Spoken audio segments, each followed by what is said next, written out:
Hey, grade school. What's going on out there? How is everybody? Happy Friday.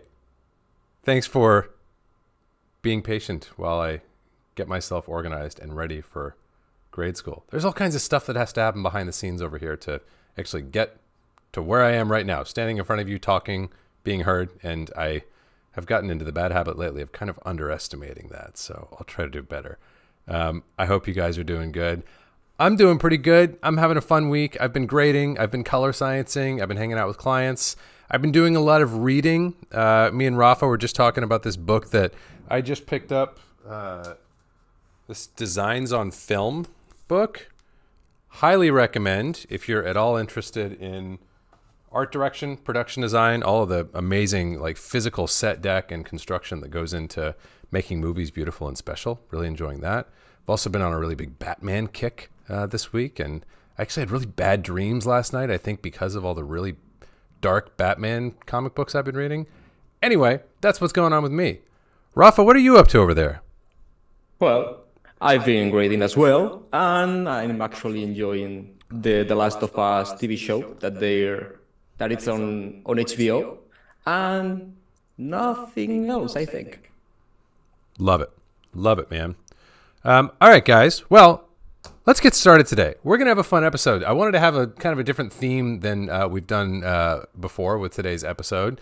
So what I want to focus on today is kind of like thinking about the answers to whatever questions y'all may have in terms of like, well, what would the conventional advice be? And is that actually good advice? Is that sufficient advice? Or are there shortcomings or deficiencies to that advice? Can we come up with better answers than what I would think of as the sort of like stock answers to a lot of the questions that we talk about here on Grade School? I wanted to call today's episode Wrong Answers Only, but I got vetoed by the rest of the team on that one. So I forget what we landed on, but that's, in my mind, that's the title of today's episode, Grade School, Wrong Answers Only. So let's find some wrong answers and see if we can't get enlightened about why they are wrong and why we can, or some answers that might be better on the subject. In case you can't tell, one of the things that I didn't quite have organized this morning was my Resolve upgrade. So I've gotten my new 18.1.2 or 0.3 or whatever the heck I needed to be on to access my cloud store project library, and all is well. And now I can open up Resolve and we can go in there and we can start talking about color grading, which is so much fun. Okay, let me open this up. And one thing that I wanted to talk about with you guys off the bat, while y'all have a chance to get your questions ready, here's a good example of the type of sort of debunk. I feel like, debunk is maybe even too strong of a word, but like, here's a stock answer to a question that I don't find very satisfying. Here's the question, or the idea of like, well, what's the best kind of node graph to have for maximum flexibility in client sessions, and so that you really have room to make changes and adjustments and shape the grade as you go along? We've heard that one before. Anyone have a sense, like, what would the conventional wisdom be on that? What's some of the advice that you hear out there about that? Or what are some of the recommendations that you see educators or colorists recommending? What I see a lot of when this question or this topic comes up is like a massive, like, vomit of node graph. Let me get my screen share going here. So I see all kinds of stuff. Now, we'll be going back to my kind of like stock node tree in just a moment here. But I'm sure you guys have seen what I'm talking about, where, you'll have like parallel mixed stuff and layer mixed stuff and have a template node tree. I hear colorists talk all the time about like, oh yeah, I got my template node tree down to like 25 or down to 20 nodes. And it's always interesting to me because the conventional wisdom, I think there's like, well, if you leave room for work and adjustments to happen, and if you leave a place for DP notes, client notes, agency notes, different people to give notes, then you've got a really easy sort of breadcrumb trail of the work that you've done. That's the conventional wisdom, right? Now, you guys who hang out here with me on Grade School, in Grade School on Fridays, probably already know that's not my wisdom, the way that I would go about it. But I want to sort of think about like, well, what is the merit of that idea, and why is it that Cullen doesn't do that? Here's the reason for me. When you have, I've given you guys this story before, I think. I have my gaffer friend years ago who told me this story about like, okay, I have never worked on any production. It doesn't matter how small the production or how big the grip and electric package is, no matter what's going on, sooner or later, every single stick of gear on the grip truck, on the electric truck, is coming off that truck. If it's on the truck, it's coming off the truck because it's there, right? Same kind of thing I think applies. If you have a template node graph of 25 nodes, sooner or later, those nodes are going to get used. I mean, I'm not going to say every single node every single time, but my point is that you are being biased toward complex solutions. And I talk about this in my book, The Colorist Commandments, complexity inertia. The idea that there's all of this pull, all of this drag in the discipline, in the profession of color grading that's pulling us toward complexity. Our job as colorists is to fight it, right? We don't want to embrace complexity because we're going to have complexity no matter what. We want to kind of keep a rein in on complexity. So that's my first sort of like conventional wisdom and my counter argument for that conventional wisdom of like, make sure you have a node graph where you can do every single adjustment that you're going to do along the way in a dedicated node. I like being able to audition adjustments as I go along in a dedicated node in an easy off on. I don't think it's necessary to have every single adjustment and change you will make throughout a grade represented by a separate node. And I also think that at a certain point, having all the freedom in the world actually constrains you tremendously. Because if you're showing me a node graph of 25, 30, 40 nodes, you might say, oh, you're free. Look how many nodes you have to work with.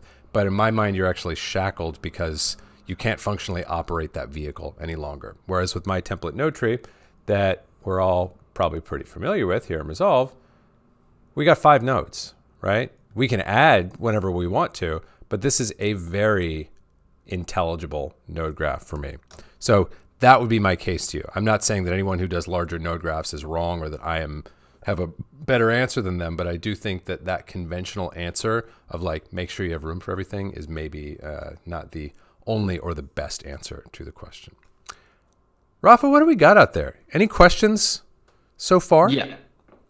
We have Jim Robinson here, and this is not really an exact question, but he wants to know how to deal with, for example, Facebook forums and misleading grading advices that are posted online and discussed out there.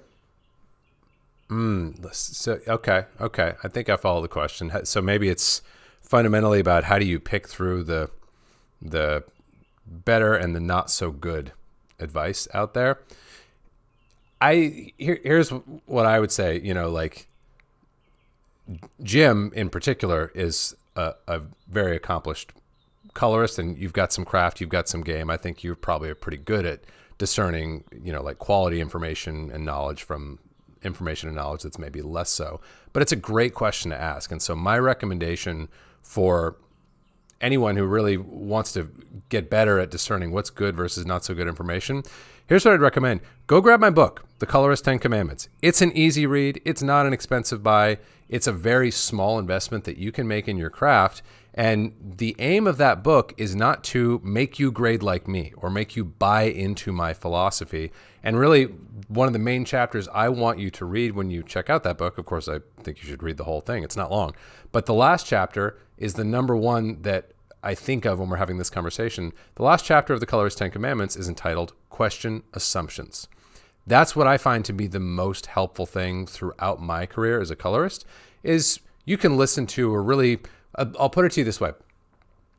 Throughout my career, I've had really qualified, really experienced, really seasoned colorists tell me stuff that is not right or is not the optimal solution to the problem. And I've had less qualified colorists and teachers give me good information. So it's not always as easy as like, oh, consider the source. If it's, like some preeminent colorist, you know they're right. And if it's someone who's newer to the craft or doesn't have as many impressive credits, they're wrong. It's not that simple, right? If it were, then this wouldn't be as interesting of a question to explore.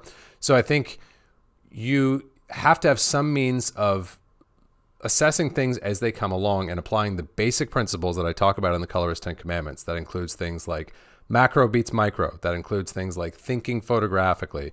Ideas that I think can be applied to any color grading practice in any field for any person at any level of their career. And especially that last chapter, question assumptions. Say like, okay, That's maybe that sounds sensible enough. That passes my sniff test when you tell me that I should do X or not do Y. But question assumptions. Anyone who is worth listening to, if you respectfully say, that's really interesting that you would say that. I wonder if you could tell me more, or if you could give me a sense of why that is, why you feel that's the correct way to do things. Anyone who's worth listening to is going to be psyched to explore in further detail with you. And anyone who is maybe not worth listening to, who doesn't have good information, is going to give you a crappy reason, or they're going to get defensive. So that's kind of a long-winded answer, but I think those would be my two specific prescriptions. Go grab the Colorist 10 Commandments if you want to give yourself a very good playbook for assessing ideas and methodology in your grading practice. And then specifically from that book, question assumptions. Ask questions of the people who are supposed experts, who are giving you information or knowledge that you're supposed to take at face value.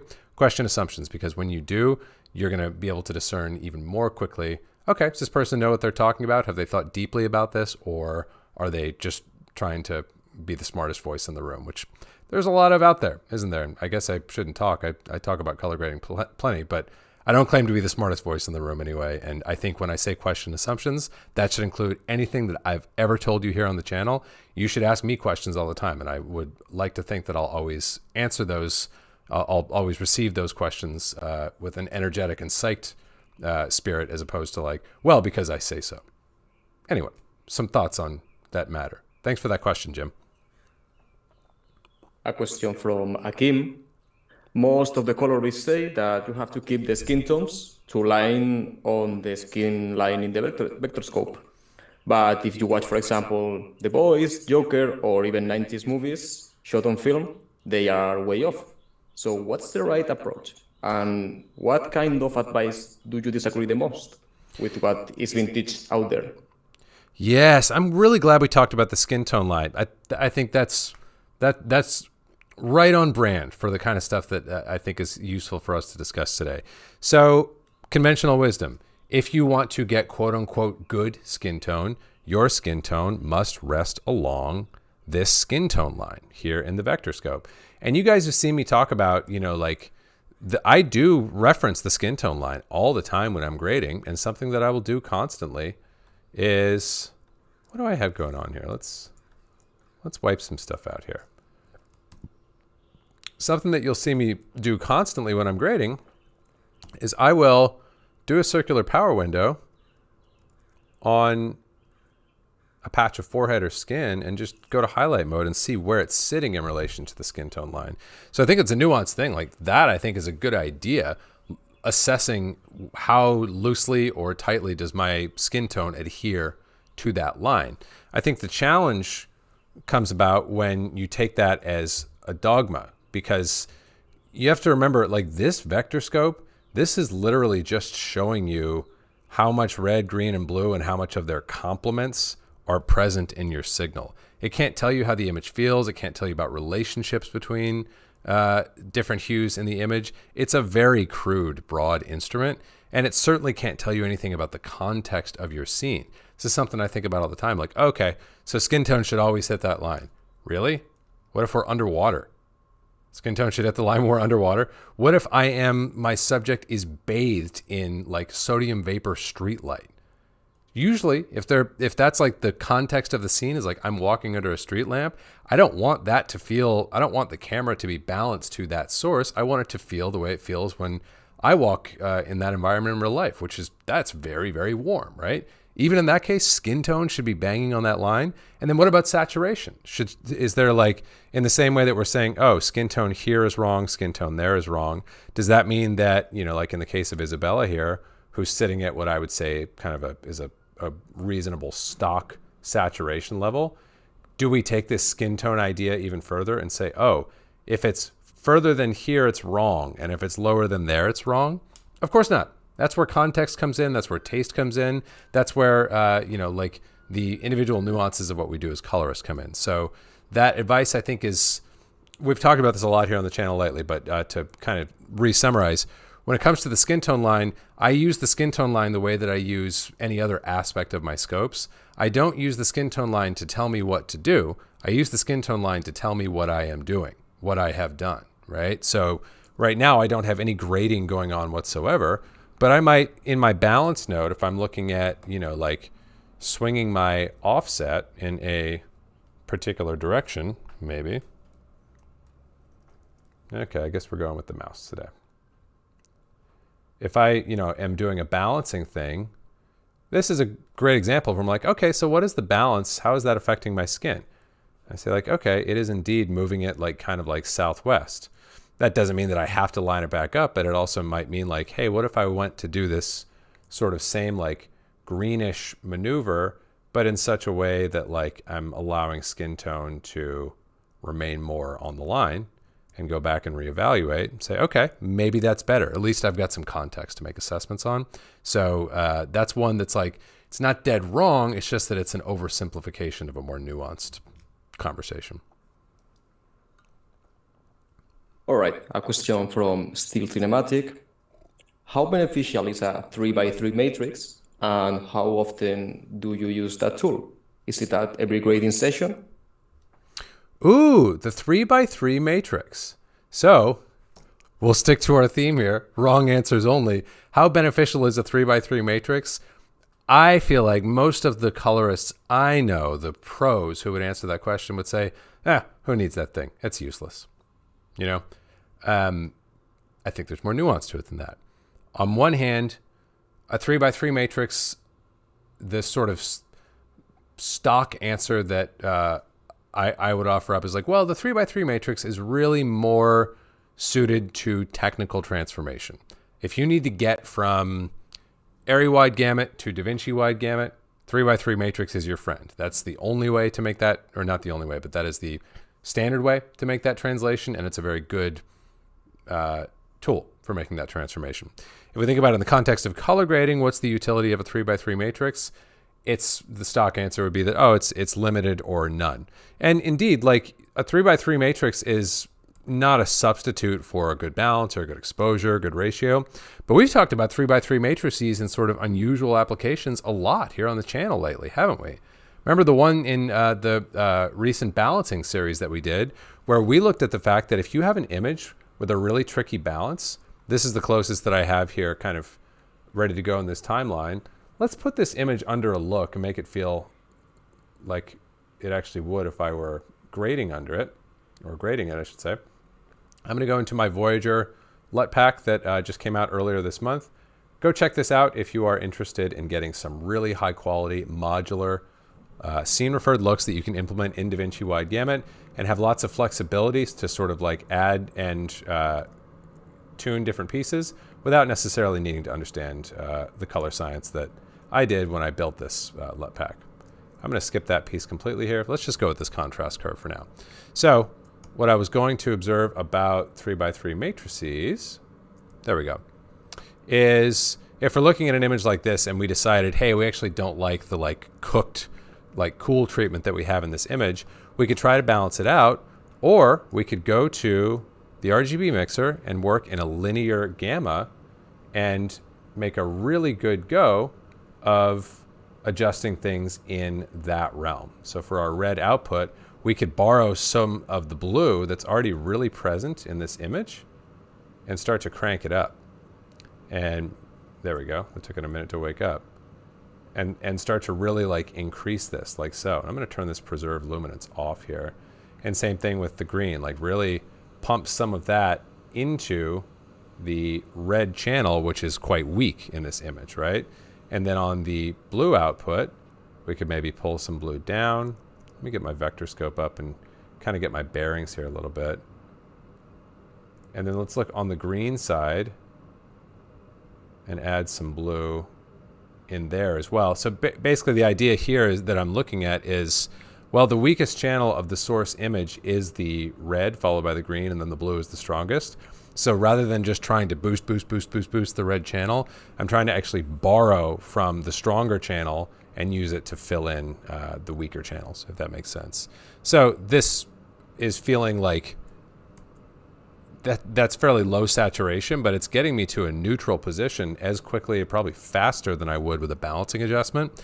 That's one main thing that I will use a 3x3 matrix for, is just as a way of like remixing a really, really off balance image that needs to be balanced out. Especially when you flip that gamma over into linear, you can do some stuff that really would be difficult to achieve with like normal balancing operations. So how useful is a 3x3 matrix? Conventional answer, 0. Let the color scientists do it. Let them worry about doing their color management stuff with that, and colorists shouldn't bother with it. In practice, a 3x3 matrix can actually really get you out of some tight jams, especially when it comes to balancing. Oh, and let me like get these. I'll get my image a little bit bigger for you guys so you have a chance of being able to look at stuff there. So there you go. What else we got? We have a question here from Dennis, and he's asking that there seems to be way more bad advices out there about HDR grading. Do you agree or not? If so, why? I do agree with that. I mean, I'm going to give any of the so-called bad advice that I'm thinking of when you say that, and that you may be thinking of. I'm going to give it a little bit of a pass because HDR is fairly new, and as typically happens with new technologies, we have impartial parties really, really pushing for a particular aesthetic. So what do I mean when I say that? Well, I mean, as an industry, we've come up with like, isn't this great? We have these displays that can get as bright as, 700 or more nits on a consumer display.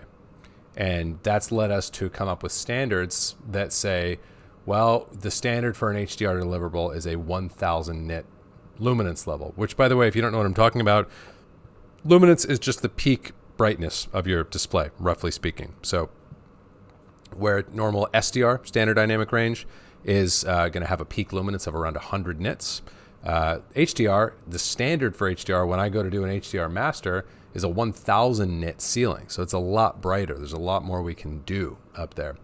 But I think one of the challenges that has come about is because we have all these technology and display and HDR solutions manufacturers in the space talking about HDR as loudly and as quote unquote expertly as anyone who's shaping HDR images, the message has become, oh, HDR is a 1000 nit image. That's the conventional wisdom that I hear a lot. Like the conventional wisdom would be like, oh, if you're doing a 1000 nit master, your brightest stuff in your image should be 1000 nits. You should have plenty of like speculars and highlights and things in your grade that are regularly hitting at 1000 nits. That's the conventional wisdom. It's not even conventional wisdom. It's more like an untested assumption, I would say. Oh, here's HDR. It goes up to 1000 nits. And we as colorists sort of assume, okay, cool. I guess that means that my grades are now going to have peaks that hit around 1000, at least in some cases, right? I think that's a problematic assumption. Me personally, I wish we could look at it here together. We can't really look at an HDR image, like over YouTube, at least over this live stream. But what you're going to find, and what I'd be curious to hear anyone's thought out there, when you look at an HDR image and you look at like a true 1000 nit image that has like some speculars and highlights that are hitting that area, I don't find that pleasant to look at. I really find it unpleasant to look at. So the assumption or the convention for HDR is, well, if you're doing an HDR master, maybe even the simplest way to put it is your HDR master should look quite different from your SDR master. That's actually not the way that I grade anymore after having done lots and lots of HDR work. If you come to me tomorrow and you say, hey, I've got an HDR project I'd love to grade with you, I'll say, okay, cool. And very early on in the process, I'm going to say, let's set our speed limit in terms of luminance. And if you ask me for my take and you want to go with my suggestion, I'm going to suggest that we set a speed limit of around 250 nits because I don't want to see an image brighter than that. And the other thing with HDR that's important to keep in mind that is, again, maybe in the category of maybe this is bad advice, maybe it's bad wisdom, maybe it's just an untested assumption. But you need to remember, HDR is not about a brighter image per se. It's not like the body of the image is being exposed up. HDR is for sparkly, twinkly stuff in the frame. It would be like, the lamp back there in the corner of my space here, that would get brighter. I would not get much brighter at all in an HDR rendering of this image that you are looking at in SDR right now. I would be at about the same position. The lamp would get brighter, okay? So once you start to connect that up and say like, okay, HDR is not about how much brighter do you want the image to be. HDR is about, do you think there is creative advantage in letting bright things, speculars, highlights, be reproduced more linearly, closer to their ratio out in the real world when they're photographed? Do you find that in some way creatively advantageous to you? That to me is the fundamental question of HDR. Do you find that advantageous, and to what extent do you want to exert your ability to let those things be brighter? And the sort of like counterpoint to this that I would offer, not just from my POV, but other filmmakers who I really, really admire and respect, who will say like, I don't need it. I don't want it. 100 nits is plenty for me. I don't want highlights that have the same ratio to the subject as they did in the real world. You know, like I made this example in a conversation with Steve Yedlin, the ASC cinematographer, who I've had the chance to teach a couple times with and chat with every now and then. And we had a conversation where like we were talking about HDR, and we kind of pointed out like, okay, if I'm standing in front of a window right now and you and I are having a conversation and you're sort of facing that window and talking to me as you do, without even thinking about it, you're going to walk over to the side because you don't want to look at me backlit by that window, because that contrast ratio is not that pleasant. So in a sense, that's part of what we're doing when we master images, is making that frame, which that's something you see in films, shows, commercials all the time, a person in front of a window. My take would be that the ideal reproduction of that person in front of that window is not a one-to-one recreation of the contrast ratio that was there on the day, because that's not a very pleasant visual experience. You actually want the highlight to be closer to the middle gray or to the subject exposure, because it makes it easier on the eyes.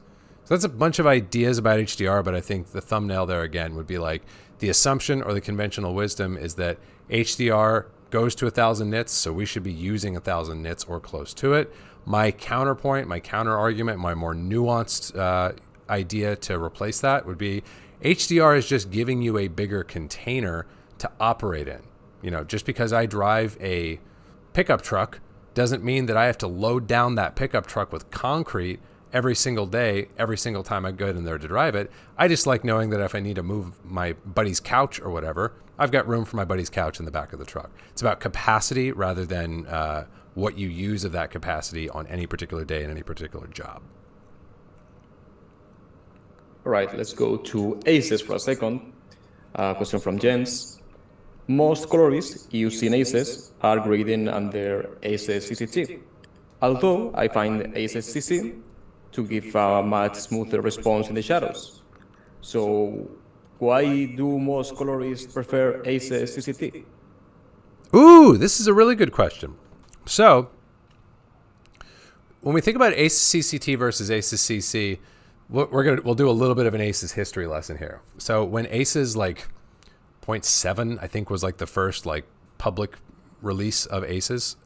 When that came out, there was no ACEScct. It was just ACEScc, which was a pure log curve. So it's just like, you know, applying a log encoding to a linear signal. And what colorists found, their response very early on in that process was, I'm having trouble getting my shadows off the floor. So let's just do a quick experiment. This is something you can do, by the way, that I really enjoy doing. Let me go to, actually this image is probably fine because we got plenty of shadows. I'm going to right click and set my gamma to ACEScct. Actually, let's not do that. Let's go to ACEScc. There we go. I'm going to go to my offset, and let's see if my control surface has woken up yet. Okay, guess not. So if I go to my offset wheel here, you can see like I'm opening up the image in the way I would expect an offset op to do. But what colorists started to complain about really early on in the early days of ACES was they were like, the shadows feel pinned to the floor. It feels like I can't ever get really dark shadows to be anywhere else but really dark. And one of the reasons they were making that complaint is because you're talking about, at that point, a lot of digital intermediate colorists who are used to grading film negative, right? Film negative has something cooked into it called a D-min. It's the minimum density of that film. That means if you put a lens cap over an ARRI 435 or whatever, and you roll that camera, and then you look at the negative and process that negative and look at it, it's not going to be a pure black. It's not going to be like a 000 black. It's going to be a little off the floor because of the minimum density of that film. So as a result, coming into a grade, if we're grading negative, let me see, I think I even have some neg here on the timeline. Oh, that's annoying. I have neg of this, but it's not handy.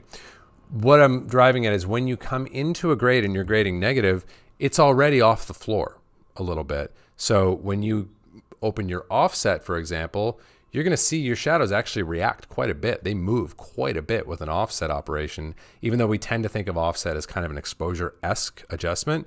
If you're grading film neg, then you're going to see your shadows move with the rest of your image quite a bit. It's quite easy to fog your image when you're grading film neg, and then you just simply like go back to your lift and like stretch that back down to the floor or whatever you're doing.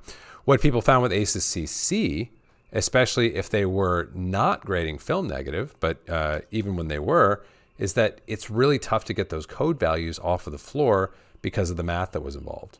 So ACEScct was introduced shortly thereafter. The T in CCT stands for toe. And let me go back to, like a healthy adjustment here.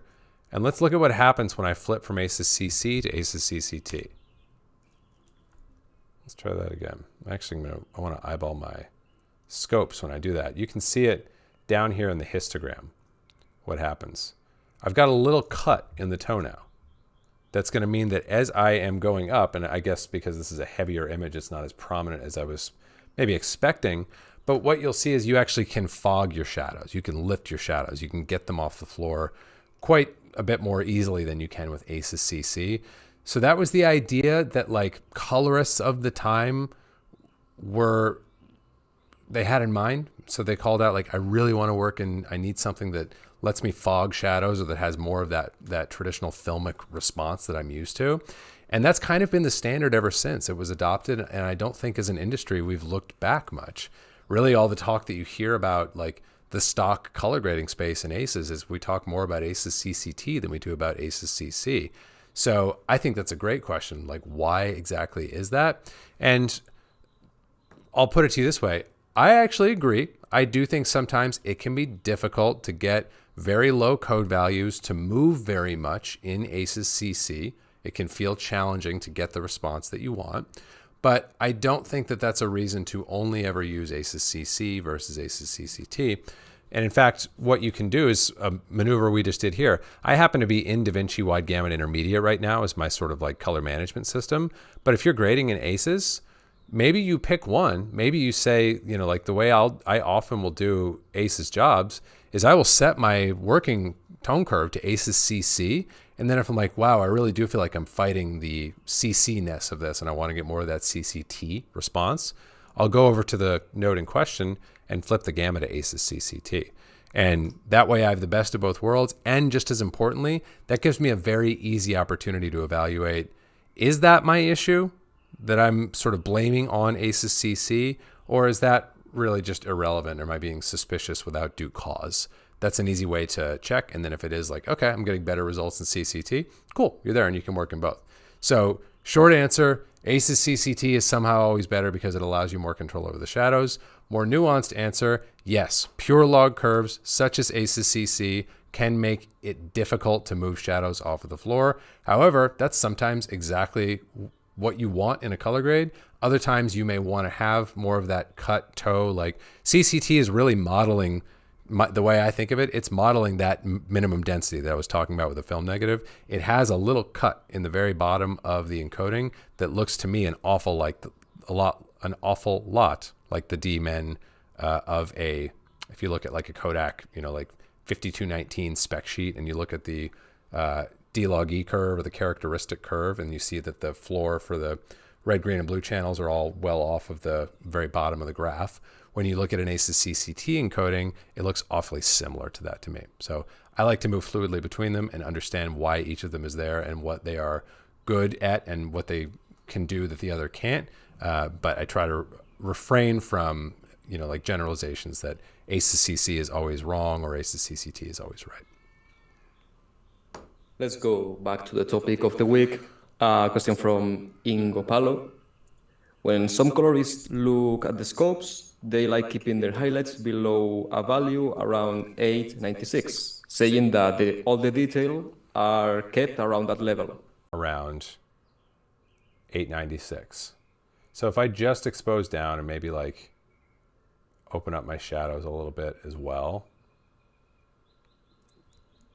you know, we can, maybe there is a little more detail, or at least it feels like there's some more life in those highlights there. So that is a good rule of thumb, I would say. Like you'll often find that you're able to keep more highlight information by setting an arbitrary ceiling like that. But like I said, I would kind of put it the opposite way. I would say that rather than saying, oh, you can retain highlights by keeping things at below, say, 896, I would say, well, you are very, very unlikely to be able to have perceptible retained highlight information once you get up into this register. You know what I'm saying? So this is not a guarantee of getting that highlight detail, but this is a pretty good promise that you are going to lose it. So I think that's actually pretty good conventional wisdom. But the thing to understand is the histogram is a very crude one-dimensional representation of an entire journey from black to white. We talked about this in our recent conversation about scopes a couple weeks ago. The histogram can't describe, if I go to make like a bunch of changes here to this image in the curve, I could draw a completely different curve and make this image feel totally different than it did before. And the histogram is really not going to be able to meaningfully describe that. Like, it will look different. I'm not saying it's going to look identical, but the before and after here, that histogram is not really moving all that much. Certainly not in a way that I could look at this and predict the visual change that I'm seeing in the image here. So that's a good rule of thumb. And in fact, you will see like a lot of, movies that look really good do tend to kind of flatten out and have very little living up in this very upper register of the tone scale. But that has to be accompanied by taste and by context, because it's no guarantee just because you keep things below a certain level that you're going to be retaining highlights. But I would say as rules of thumb go, as long as you don't take it as doctrine, that one's actually pretty good. All right, a question from ACEScc. And Colin, since you wrote the Colorist Commandments, have you discovered or added a new one or something that you wanted to change about the book? Oh, I hadn't thought about that explicitly until you asked the question just now. I don't think so. I thought about that book for a long time before I got around to, I had those 10 commandments written down for myself for a really long time before we put them into the book. And I think for me, I think it's still complete, especially if you incorporate, I try to give myself a little bit of kind of an exit of wiggle room in the book with that chapter 10, question assumptions. That I still do all the time, but the assumptions in the book, maybe less so. You know what? I'll give you one exception. This is a preview. I don't know if any of you guys are on my mailing list. Do you guys get my emails that I send out periodically? If you signed up for if you went and grabbed my Kodak 2383 LUT or my exposure chart or my mid-grade cheat sheet, then you probably receive an email from me here and there where I talk about the craft of color grading or about the profession of color grading. But I'll give you a little sneak peek of one that I'll be sending out very soon if you're on that list, where I was talking about a sort of counter argument to one of the chapters of the Colorist 10 Commandments, choose the right tool. We talk about that. And the counter argument that I ran into recently, hanging out with a colorist friend, was, well, there's actually, you can end up sort of creating the right tool for yourself in the aggregate by combining multiple tools and resolve in ingenious ways. Where my bias, my assumption as a colorist, actually we talked about this here on grade school recently too, but my bias or my assumption is generally going to be like, okay, what is the knob? What is the tool that I need for this task? Because everything else is second place to that ideal, right? That's kind of my typical practice. And if that knob doesn't exist, I'll go build it. That's really why I got into tool development and DCTL coding and all this stuff that I do in Resolve, was out of the urge to always find that one ideal tool. And I stand by that. That principle has really served me well in my career. But I will say that I've recently sort of been forced to reevaluate that a little bit and reevaluate whether that's the only way by looking at colorists like my friend who was making very fluid adjustments that were like lift, gamma, gain, offset, curves, contrast, pivot, qualifiers, and using like 2, 3, 4 of these things on a particular shot, and then changing the set of tools being used on the next shot, and me looking at it in the net and going like, wow, those images look amazing.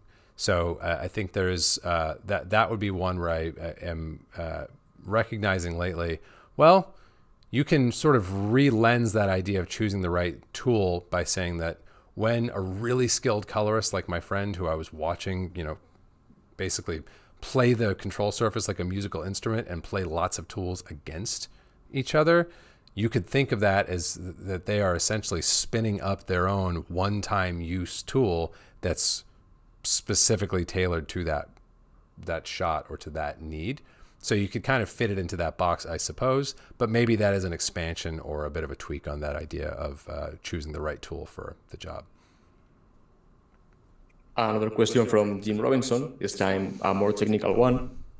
In using color management at a project level, if you use the highlight mode to patch, for example, the skin to see it on the vector scope, it shows the image before the display transformation. So basically the hue angle might change. So how do you deal with that? Oh yeah, I'm glad we asked that. So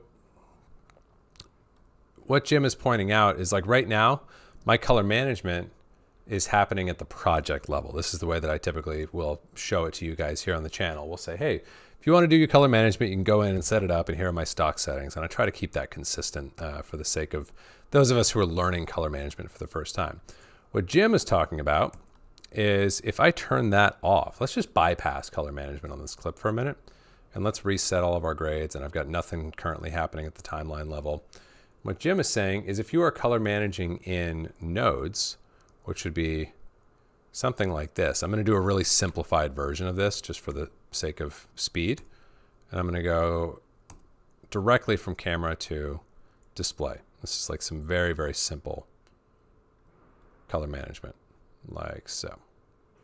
We'll turn some gamut mapping on. And what Jim is saying is if you are color managing in nodes and you're working off to the left of this output transform as you would want to, that if you, for example, want to get a read on skin tone, like we were talking about a little while ago, if I draw a new power window and I zero in on a piece of cheek or forehead and I go to highlight mode is showing me the pixels pre-transform. I'm looking at them in log right now. And what I really want to see is how they look afterwards because, as Jim points out, this transform is going to shift certainly saturation and probably hue a good bit as well, depending on what I'm looking at in the context. So how do we deal with that? How do we get a meaningful read? I just do my reads after the output transform. Even if that's at the timeline level, I'll tap over to that section of the node graph and take the reading here now that I'm like over in a display space. And I've actually been thinking about this recently, and I'm working on a tool right now that essentially will slap a display transform on a shot and then give me a little movable window so that I can do this without having to tap over to the timeline section of the node graph, because it is an extra mouse click that I wish I didn't have to make. The other thing that you could do if we wanted to get fancy is let's say we've got our output transform living at the timeline level. Okay, so that's my color management. I'm doing all of my grading in here, and let's say that I'm like working with my normal tree. One thing that you could do with this, connect that up, is if I'm doing some work on skin tone, or rather if I just want to pull a reading on my skin tone, you could actually do something like this. I'm going to tap on this output transform and hit Command C, and then over here in the node graph, let's make this a little bit more like that. What you can do is, I'm going to prepend a node. You can kind of do this anywhere since it's just a temporary thing. But I'm going to do something like this. So I've just got this kind of a stump of a node that isn't doing anything. And so my image isn't changing. It's not like I'm applying it here and the image is now looking zany. I'm applying it here, and I could then do a fresh node immediately afterwards and take my reading. Like so. And now I'm getting my reading in display space without having to tap over the timeline level and without the rest of my image like looking crazy while I take that quick reading. And then you could leave this down below as like a dead branch, or once you're done, you could just wipe the whole thing out. But yeah, feel your pain. Definitely want to look at that in display space, not in scene space. And when you're color managing in nodes like I do, it's definitely no fun to have to tap over here and then say, okay, let's draw a new circular power window and check it out there. So that could be one alternative, is to do that little stump approach like I'm talking about. Why don't you use the DaVinci tone mapping or the saturation preserving tone mapping? Yeah, that's a good question. So I encourage all of you guys to experiment with this and find what works best for you. To be honest, I wish there was more thorough documentation on these different tone mapping methods. They're not super explicit about what exactly they're doing and what the difference is between them. Frankly, luminance mapping has been around for the longest, so that's what I started using with.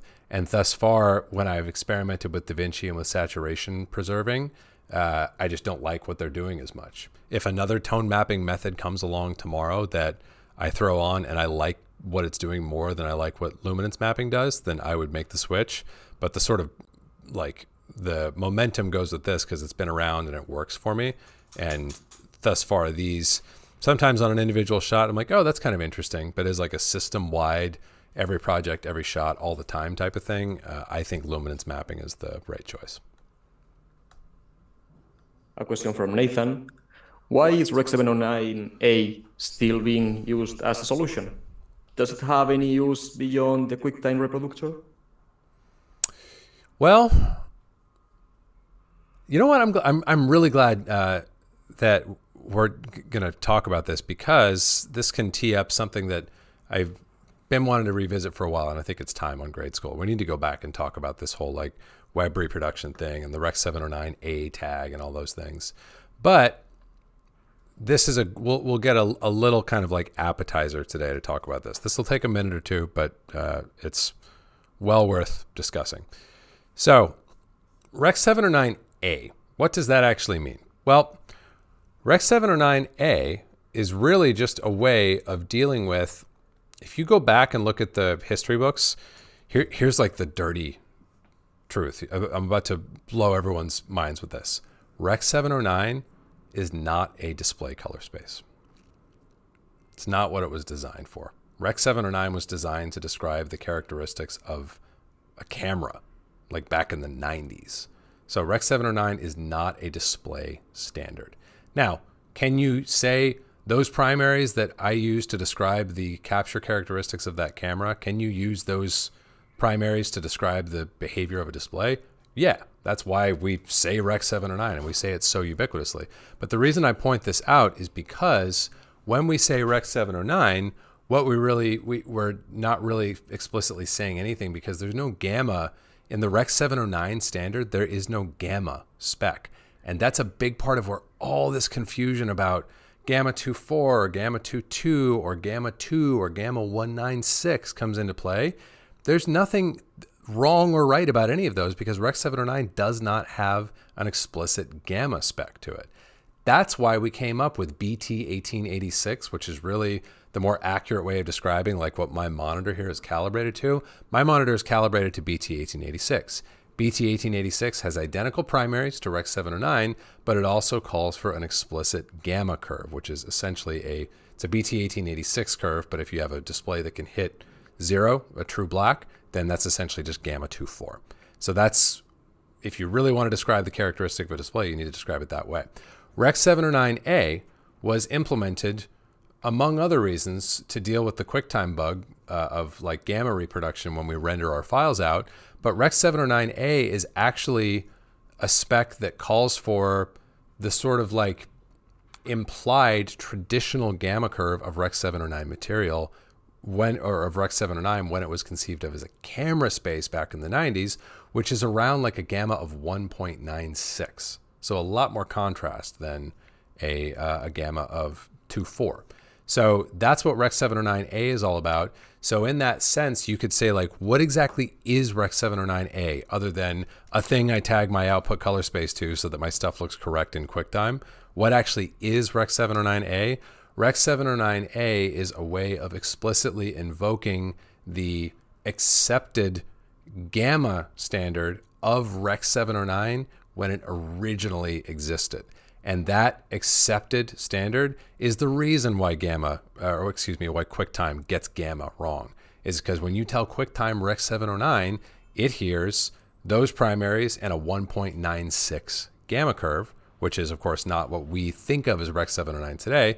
We think of Rec. 709 as either gamma 2.4 or gamma 2.2 typically. So that's what Rec. 709A is. It's a way of saying same color primaries as Rec. 709 or sRGB, but a gamma encoding of like I said, around a 1.96, 1.95 instead of a gamma encoding of a 2.2 or a 2.4. It's generally going to have application in legacy usages like getting QuickTime to do the right thing by saying, hey, this already is what you think it should be, so you don't need to do anything else for me, which is the whole problem with our gamma 2.4 renders going into QuickTime. So it's generally going to have that application. The other way that you can use Rec. 709A, just to sort of round out the conversation, is I don't have any Rec. 709 material in here, but we've talked in the past about, like, how do I color manage Rec. 709 source material? And actually, we're going to be talking a bunch about grading Rec. 709 on the channel here in the next week or two. So I'm excited for that, and this will lead us well into that. How do we color manage Rec. 709 material? Well, there's no explicit right way to do that because it's a display image that we need to get back into somewhat of a scene state. But one of the variants that you can try, I'm just going to sort of demo this out for you guys in the abstract. Let's do it like this. I'm going to put this image out to Rec. 709. And let's just pretend this node doesn't exist, okay? That this is just how the image came to us, like so. And what I need to do, I'm going to turn that off for now. What I need to do is get this Rec. 709 image, because we're just pretending this is how it came to us, into DaVinci Wide Gamut Intermediate. How am I going to do that? I'm going to go to a color space transform, input color space, Rec. 709, output color space, DaVinci Wide Gamut, DaVinci Intermediate. I'm doing like the thing on you always do on tests, like in high school and during the SATs and stuff, where you fill out the easy answers first. We know this part, we know that part. Tone mapping method, we've talked about that a little bit in the past, but here's a good sort of stock setting for tone mapping, Rec. 709 material. Maybe go to like 120 for this to leave some headroom. Gamut mapping can go off, and inverse OOTF maybe off, maybe on. And then I'm going to turn this output transform back on as well. Okay, I forgot. Yeah, so we're doing our simple color management with Area Wide Gamut 3. So let's just say we're going to map into Area Wide Gamut 3 for now, but the same principles would apply for DaVinci Wide Gamut Intermediate. So this is one way that we could input Rec. 709 material. We could say Rec. 709 Gamma 2.4 to Wide Gamut 3 log C3, or maybe Rec. 709 Gamma 2.2. Depending on the image, that may put you into a better starting position. It may make the contrast and exposure of the image feel better coming into your log space. Or you could go and you could say Rec. 709A, and the image is actually going to get even more open when I do that. So that's another option there, and this is basically just a different gamma curve. You know, if we look at like, yeah, these are just different gamma curves. There's 2.2, there's 2.4, and 709A, which is around a 1.96. Depending on the piece of source material that you're working with, this may actually get you the best starting point for color managing your Rec. 709 material. So that's at least one other application for the Rec. 709A spec that I can think of off the top of my head. And like I said, glad we talked about this because this jogs in my mind. I really want to revisit the whole like web reproduction subject that we talked about, I think in 2021 a couple times, but never in all of 2022. So it's probably time to revisit that. And we're going to be talking about grading Rec. 709 stuff in a color managed, resolve color managed context in the coming weeks here. So this is a good sort of appetizer for that as well. And we have buzzed through another hour here this morning, guys. thanks so much for hanging out and for joining me for our experimental edition of Grade School Wrong Answers Only. I'm still sticking with that title. I'm campaigning for that title. Thank you guys so much for being here. Always a blast hearing your questions, exploring new ideas and strategies, and thinking about this craft of color grading with y'all. Always a blast. Thanks to Rafa for being my co-host with the most.